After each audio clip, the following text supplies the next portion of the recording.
fine? Can you hear me? Yeah, okay. This poem is called Good Enough. Most days, I wear good enough printed across my chest, the words bold and bright and entwined with red roses.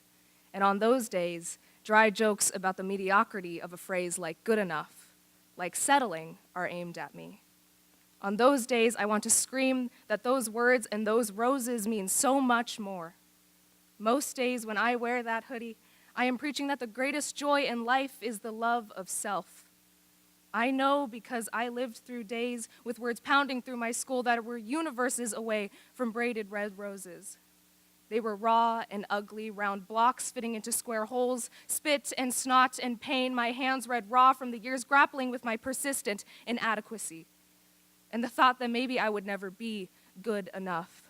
And so I covered my ears and tried to muffle the noise. For years, I lived for others, burying myself in what they could offer, my insides torn up and taped together by their validation.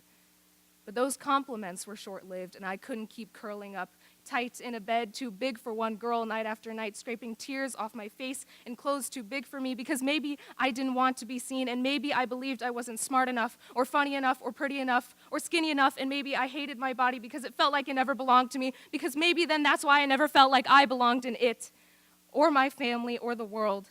And all I could think was disappointed, disappointed, disappointed, not enough, not enough, not enough.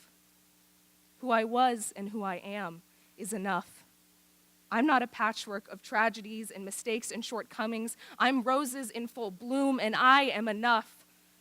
So romanticize enough. Romanticize being enough, and know that it's okay to not feel that way. The simple acknowledgement of your worth is more than worthy of red roses.